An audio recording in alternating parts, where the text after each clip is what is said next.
சூலூர் பழனிசாமியே யாருக்கும் தெரியாது. சூலூர் பழனிசாமியவே யாருக்கும் தெரியாது. அப்போ களங்கள் பழனிசாமியே யாருக்காவது தெரியுமா? களங்கள் பழனிசாமியே யாருக்கும் தெரியாதப்போ காசி கவுண்டன் புதூர் பழனிசாமியே யாருக்கு தெரியும்? அட காசி கவுண்டன் புதூர் பழனிசாமின்னு சொன்னா சரவணனுக்கே தெரியாதுங்க.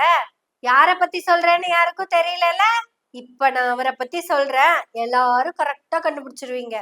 வெத்தலை வெத்தலை வெத்தலையோ கொழுந்து வித்தலையோ சின்ன சின்ன கொழுந்து வெத்தலையோ வண்டி சோல செம்பட்ட அட சோதா பையில ஜோரா இறங்கி வாடா முன்னால எட்டு வச்சு வாடா முன்னால. அந்த பழனிசாமி தான் பிற்காலத்துல தான் சிவனின் மகன் என்று சொல்லிக் கொள்வதற்காக சிவகுமாரன் என்று பெயர் வைத்தார். எஸ், நடிகர் சிவகுமார் தான் கா.சு. பழனிசாமி. அட காசி கவுண்டன் புதூர் களங்கள் சூலூர் பழனிசாமின்னு சொன்னங்க. அந்த கா.சு. பழனிசாமி சிவகுமாராக மாறி பல நல்ல திரைப்படங்களில் நடந்தார். நடிச்சாருன்னு தானே சொல்லணும், ஏன் நடந்தார்னு சொல்றீங்க அப்படின்னு கேக்குறீங்களா? சிவகுமாருடைய பசங்க 2 பேரும் நடிப்புல பட்டைய கிளப்புனாங்க. அதுவும் முதல் படத்துல கார்த்தியுடைய பெர்ஃபார்மன்ஸ் எல்லாம் நம்பவே முடியாதுங்க. இந்த நேருக்கு நேர் நின்னார்லங்க சிவகுமாருடைய முதல் பையன் சூர்யா, அவரு அவங்க அப்பா 100 படத்துல எப்படி நடிச்சாரோ அதே மாதிரிதான் அவருடைய முதல் படத்துலயும் அவர் நடிச்சாரு. அதுக்கப்புறம் சூர்யா தன்னுடைய அப்பா வழியில இருந்து மாறி, அதாவது அந்த சந்துல இருந்து வெளியே வந்து நந்தாவா மாறினாரு பாக்கணும். இப்ப எதுக்கு இந்த பழனிசாமி கதை எல்லாம் நமக்கு அப்படின்னு கேக்குறீங்களா?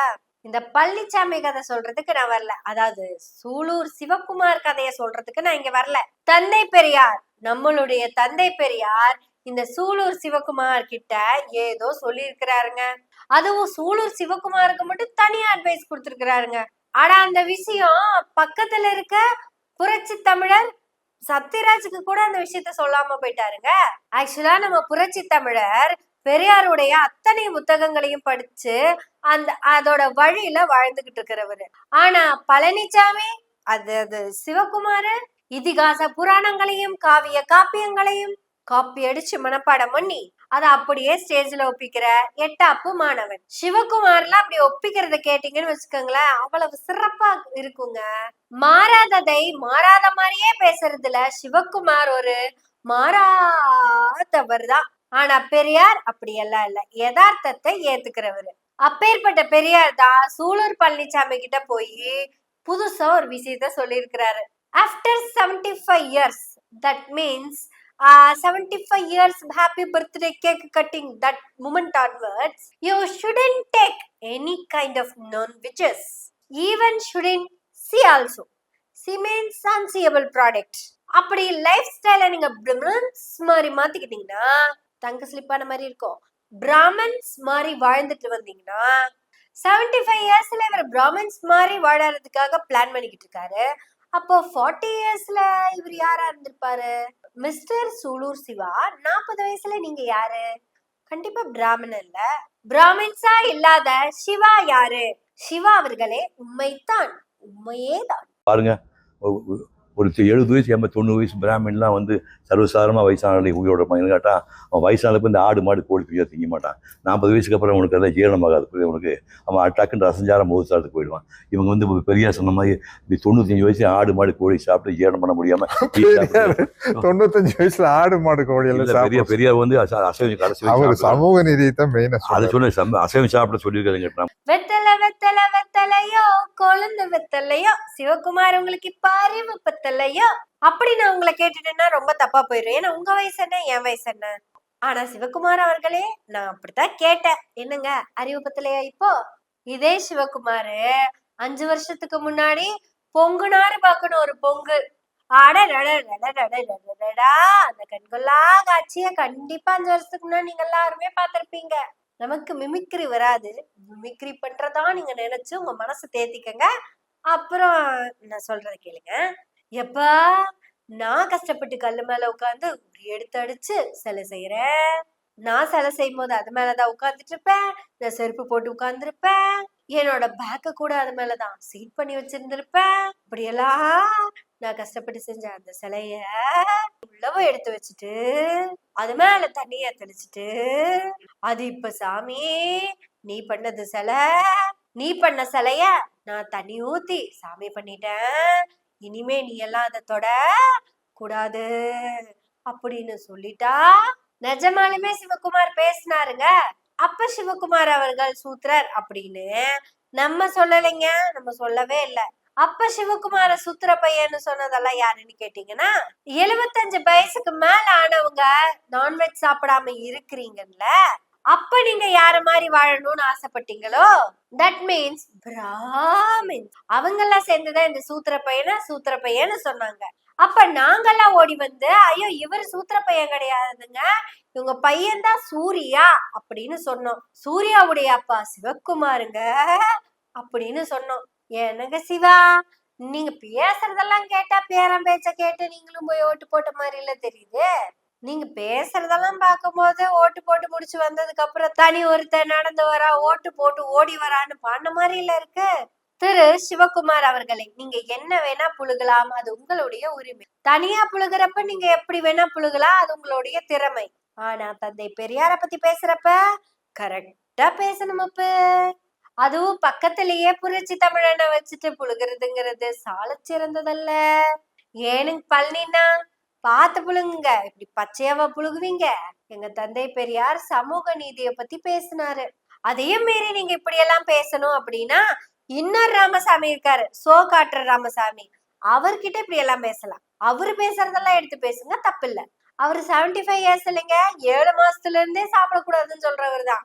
பழனிசாமி என்பவர், அதாவது நடிகர் சிவகுமார் என்பவர் ஒரு பட்டிமன்ற பேச்சாளர். அவரு யாருக்காக பேசணும் அப்படிங்கறது அவருக்கு நல்லாவே தெரியும். கூட்டத்தையும் கூட்டத்துல இருக்க ஆட்கள் யாரு அப்படிங்கறதையும் பார்த்துட்டு சொல்ல வரத அப்படியே அவங்களுக்கு தகுந்த மாதிரி மாத்தி பேசுவாரு. இப்போ இந்த பழனிசாமி அவர்களுக்கும் இன்ன பிற சிவகுமார்கள் அவர்களுக்கும் நான் ஒரு குட்டி ஸ்டோரி சொல்ல போறேன். ஒரு ஊர்லிங்கோ ஒருத்தருங்கோ 100 வயசு வாழ்ந்திருப்பாரு. அவரை பேட்டி எடுக்கிறதுக்கு டிவில இருந்தெல்லாம் வந்திருப்பாங்க. அப்ப அவர்கிட்ட பேட்டி எடுக்க வந்தவங்க எல்லாம் கேக்குறாங்க, சார் சார் சார் நல்லா தெளிவா கேட்டுக்கங்க, 100 வயசு வாழ்ந்தவர்கிட்ட பேட்டி எடுத்தவங்க குடுக்கிற பேட்டி இல்ல, 100 வயசு வாழ்ந்தவர் குடுக்கிற டைரக்ட் பேட்டி. நான் எப்படி 100 வயசு வரையும் வாழ்ந்தேன் அப்படிங்கிறதுக்கான சீக்ரெட் நான் உங்களுக்கு ரிவீல் பண்ண போறேன். காலம்புற 5 மணிக்கு எந்திரிச்சுங்க, கங்கா ஸ்தானம் இல்லைனாலும் குளத்துல ஸ்தானம் பண்ணிட்டு வந்து தேவாத திருவாசக பாடல்களை பாடிட்டு இருப்பேன். இப்படி இவரு அவரோட அந்த சீக்ரெட்ஸ் சொல்லிட்டு இருக்கும் போதே மேல இருந்து ஒரே கெட்ட வார்த்தைங்க, டேய் தொரடா அப்படி இப்படின்னு ரொம்ப கெட்ட வார்த்தையா சவுண்ட் கேக்குதுங்க. ஐயோ, உடனே யாராவது வந்து தற்கூரிக்கு கமெண்ட் பண்றதா நினைச்சுக்காதீங்க. வேற ஒருத்தர் மேல மொட்டை மாடியில இங்க கத்திக்கிட்டு இருக்கிறாரு. சரி அதை விடுங்க அப்படின்னு சொல்லிட்டு இவர் மறுபடியும் கண்டினியூ பண்றாரு.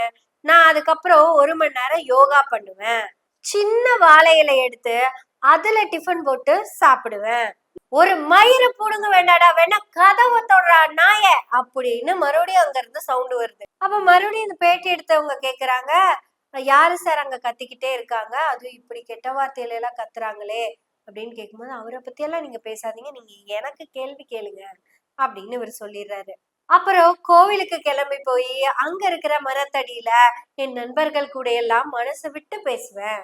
ரொம்ப மகிழ்ச்சியா கிட்டத்தட்ட மத்தியானம் வரைக்கும் பேசுவோம். கோவில கிடைக்கிற அன்னதானத்தை அரதானத்தை மட்டும் சாப்பிட்டு அரச மரத்துக்கு அடியில அப்படியே படுத்துருவேன். அப்புறம் அப்படியே எந்திரிச்சு வந்து 4 மணிக்கு குளிச்சு மறுபடியும் கீதை படிக்கிறது தான் என்னுடைய வேலை. இப்படி ராமாயணம், மகாபாரதம், பைபிள், குரான் எல்லாத்தையுமே நான் படிச்சிருக்கேன். அப்புறம் நைட்டு ஒரே ஒரு காஃபி, இதுதான் என்னுடைய சீக்ரெட். நீ காப்பி குடிச்சாலும் கூப்பி குடிச்சாலும் தொரடா விளக்கென்ன நாய கதவை அப்படின்னு மறுபடியும் கெட்ட வார்த்தையா திட்டுறாங்க. இந்த ரிப்போர்ட்டர்ஸ் பொறுமை இழந்து, சார் யாரு சார் இவங்க இவ்வளவு கேவலமா பேசுறாங்க? உடனே இவர் இருந்துட்டு, அவன் ஒரு கிறுக்குங்க, அவன்கிட்ட இல்லாத கெட்ட பழக்கமே கிடையாது, தண்ணி தம்மு மேல்படி கீழ்படி அப்படி எல்லா கெட்ட பழக்கமே இருக்கு. என் லைஃப்ல இப்படி ஒரு மோசமான கேரக்டர் நம்ம பார்த்திருக்கவே மாட்டோங்க. அந்த மாதிரி ஆளை ஏன் சார் நீங்க வீட்டுக்குள்ள வச்சிருக்கீங்க அப்படின்னு ரிப்போர்ட்டர் கோவம் வந்து கேட்டாரு. என்னப்பா பண்ணி தொலைக்கிறது, எங்க அப்பா நான் போயிட்டானே, வெளியே துரத்தி விட முடியாதே அப்படின்னு சொல்லிட்டாரு. பழனிசாமி அவர்களே, இந்த கதை உங்களுக்கு புரிஞ்சுதா இல்லையான்னு எனக்கு தெரியல. 75 வயசுக்கு மேல நீங்க நான்வெஜ் சாப்பிடாம இருந்தீங்கன்னா உங்க அப்பா 100 வயசுக்கு மேலேயே நான்வெஜ் சாப்பிட்டு அவ்வளவுதாங்க சிவகுமார். இது சிம்பிளான விஷயம். ஆனா நீங்க இப்படி எல்லாம் பேசக்கூடாதுன்னு நாங்க உங்ககிட்ட வேண்டி விரும்பி கேட்டுக்கிறோம். சிவகுமார் அவர்களுக்கு நல்ல பேர் இருக்கு அப்படிங்கறத சிவகுமாரே நம்புறாரோ இல்லையோ, சூர்யாவுடைய அப்பாக்கு நல்ல பேர் இருக்குது. சிவா, எங்க அண்ணா சூர்யா யாருன்னு தெரியுமா உங்களுக்கு? அகரம் ஃபங்க்ஷனுக்கு போயிருந்தீங்கல்ல, நல்லா டக்கின் பண்ணி முன்னாடி உட்கார்ந்துருந்தீங்கல்ல, அண்ணா நான் இன்னைக்கு நிறைய சம்பாதிக்கிறேன், இன்னைக்கு என் வாழ்க்கையில இருக்கிற எல்லாமே உங்களாலதான், என் பிள்ளைக்கு நீங்க போட்டு சொல்லி கொடுங்கண்ணா. என்னங்க சிவகுமார் அவர்களே, அன்னைக்கு போட்டு சொல்லி கொடுத்தாருல சூர்யா, அது எல்லா அகராதிகளையும் உடைச்சு நொறுக்குன மூமெண்ட். அன்னைக்கெல்லாம் சூர்யாவை பார்த்து நாங்க எல்லாருமே அவ்வளவு பெருமைப்பட்டோம். அது பார்க்க கண்ணுல தண்ணி பொங்கி பொங்கி வந்துகிட்டு இருந்ததுங்க. இந்த நாங்க போற்றக்கூடாது அப்படிங்கிறதுக்காக தான் எங்களை அரிசியில கூட போட விடாம தடுத்து வச்சுக்கிட்டு இருந்தாங்க. அதையெல்லாம் முடிச்சு சம்பாதிச்சு வந்ததுக்கு அப்புறமும் அவன்தான் கைய புடிச்சு போட சொல்லி கொடுத்துக்கிட்டு இருந்தான். யாருன்னு கேக்குறீங்களா? அதான் 75 வயசுக்கு மேல நான்வெஜ் சாப்பிடாம இருந்தா ஒருத்தங்க மாதிரி இருக்கலாம்னு சொன்னாரே, பிராமின்ஸ், அவங்கதான். அன்னைக்கு சூர்யான் அந்த குழந்தை கைய புடிச்சு போட்டு கொடுத்த அந்த பார்க்கும்போது அவ்வளவு பெருமையா இருந்துச்சு சிவகுமார் அவர்களே, அவ்வளவு பெருமையா இருந்தது. போங்க போங்க பழனிசாமி, உங்களுடைய டைம் எல்லாம் முடிஞ்சு போச்சு.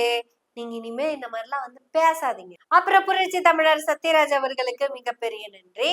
அண்ணன் பீத்தவரு பொய் பேசுறாரே, சரி பாவம் விட்டுறலாம் அப்படின்னு எல்லாம் நினைக்காம, பொய் பேசினாலே பிரிச்சு மேயற சத்யராஜ் அவர்கள் பெரியார பத்தி போய் பேசினப்போ விட்டுருவாரா? அதனாலதான் உங்களுக்கு புரட்சி தமிழன் அப்படிங்கிற பேரை வச்சிருக்கோம். புரட்சி தமிழா, நன்றிகள் உங்கள் வழியில். புரட்சி தமிழன் பேசின அந்த வார்த்தை இன்னைக்கு வைரல் ஆயிருக்கு. புரட்சி தமிழர் பேசினதுக்கே நாங்க எல்லாரும் பெருமைப்படுகிறோம். புரட்சி தமிழர் பேசட்டும், நாமளும் பேசுவோம், அனைவரும் பேசுவோம். எனவே பேசுவோம் நாள்தோறும். உங்களுடைய ஆதரவுகளை நன்றிகளோடு எதிர்பார்த்து கொண்டிருக்கிறோம். நன்றி, வணக்கம்.